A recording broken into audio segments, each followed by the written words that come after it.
Hello everybody, welcome to my channel. Today's video, I'll be unboxing and reviewing this.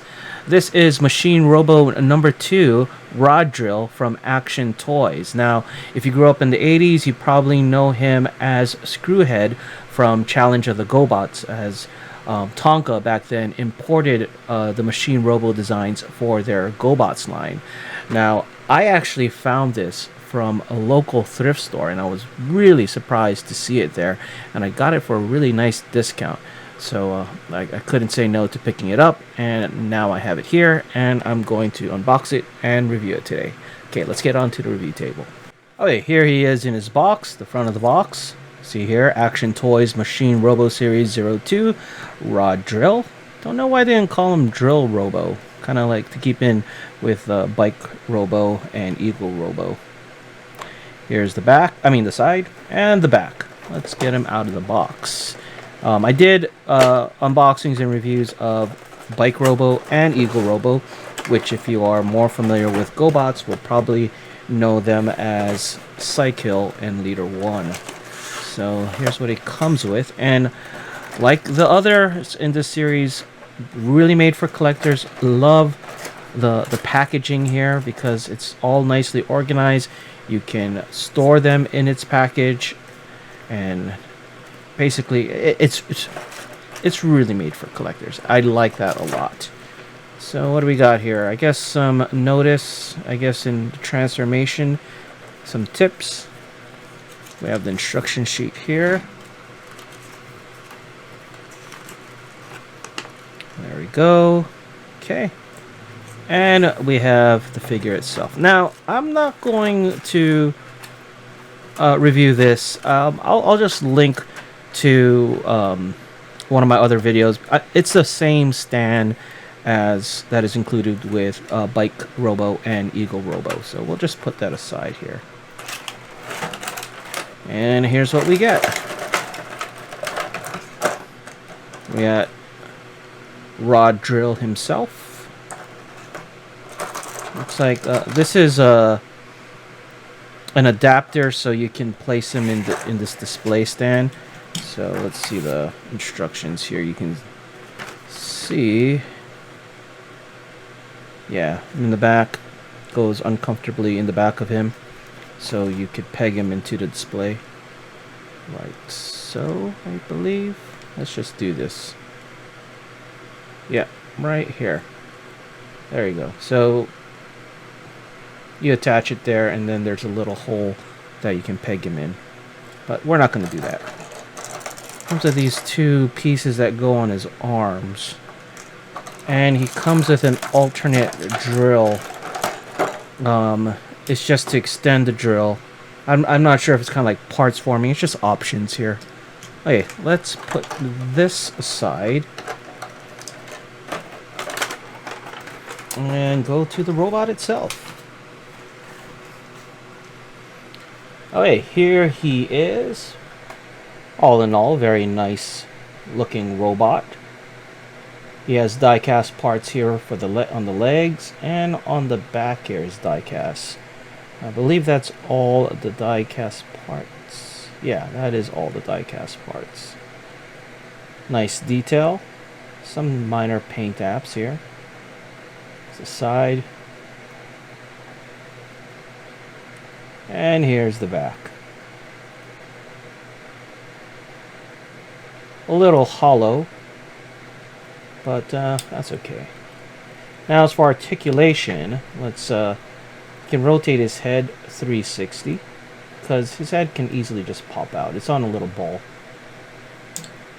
His arms can rotate 360, go up on the shoulder. It has no upper arm rotation, but it's on a ball, so you can rotate 360 here. No rotation on the wrist, and it can bend at 2 points by the elbow. So it's kind of cool for posing. The waist can rotate 360 degrees. Now the legs can do the splits almost about this much. Now this is the one part I don't like. This piece limits how far this guy can kick. So that's all it is. And it's kind of odd that there's no back piece. But it's made that way for transformation. His leg can go this far back. And he can bend at the knee this much. Now, he does have a little bit of toe articulation. And so, you can probably do those wide stances at 2 points, at the heel and at the feet itself. Let's see if I can get that in camera. And then at the heel. And that is about, well, actually he does have thigh rotation. And that's about it for articulation. Pretty, I mean, way better than the original GoBots, so definitely way better. Okay, so these arm parts in transformation actually attach like this. So the cool part about that is, you know, it does make the arm not seem hollow from the back.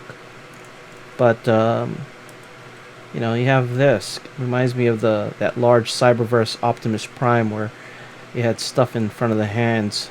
So yeah, but that's it for him.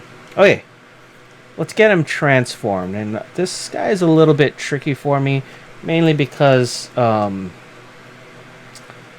there's a lot of parts that pull out. Like in here, let's just start it off. Let's pull this part out to get out of the way.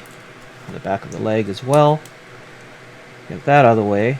And this, the arms, they go in like this, and there's a slot here that tabs in here. And this part goes this way. So let's do that. Oh, I'm sorry, it goes this way, inside. Otherwise, the wheels here, very small wheels, won't turn. And the leg goes all the way in. And this is the hard part, because it feels like I'm going to break it. Or it's not like I'm bending it to get that clearance, because it needs to clear here to come out, and it is just really awkward. Okay, let me pull it out here. There you go. Everything comes apart or something before it will, unless I'm doing it wrong, but I don't know. I looked at the instructions a couple of times. But let's this is the legs is really the most difficult part for me, because yeah, it's gonna line up. Let's get it to line up here. There we go. And it's gotta push all the way. There you go. All the way in. There you go. So it has to clear all that. And then I can tab these in together. And then let's sort the arms. So this part of the arm is actually gonna, the fist is gonna plug into this part of the arm. So let's get that arranged properly, like so. And there you go. And then the feet, I forgot about this. These panels fold out from the feet, and then can go down. There you go. The head faces down like this, and then this part rotates around like that. And rotate that part around, and then they tab into here. Alright, and there you have his drill mode. I gotta say, it is not my favorite out of the three that I own, to be honest. If I didn't get this at a deal, I probably wouldn't have picked it up. And you can take the head out and put it in here. The concept to me is pretty cool, but you know, just something about this is, I'm not really liking it for some reason. I don't know. It just seems like, you know, these extra panels to plug in, you know, I mean, you don't actually need them for the vehicle mode. You can actually take them off and leave them out, but it's there. Yeah, this is Rod Drill. Okay, let me get this back into robot mode and give you my final thoughts. Okay, so my final thoughts on Rod Drill. I gotta say, I'm really glad I didn't pay full retail for this. I don't think it is worth the full retail asking price. I'm actually glad I got this from a thrift store because I paid over half off of what this is for retail price. It's just I'm not liking, the design that, this line seems to want to have a lot of articulation, and they go to the trouble of having such awesome articulation like here at the arm and everything, but this little plate, it doesn't go all the way up. I mean, it would have been nice if they added some flaps here so you could actually do the most basic articulation of an action figure, which is move his leg up.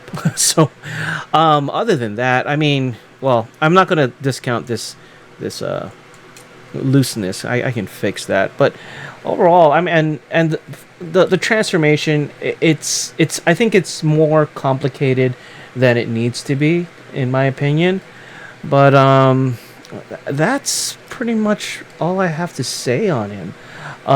Now, don't get me wrong, I do enjoy this figure, but if I paid retail for this, I might not enjoy it as much.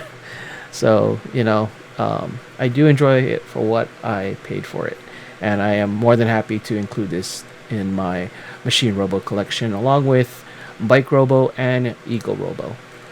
Anyway, let me know what you guys think in the comments below, and thanks for watching.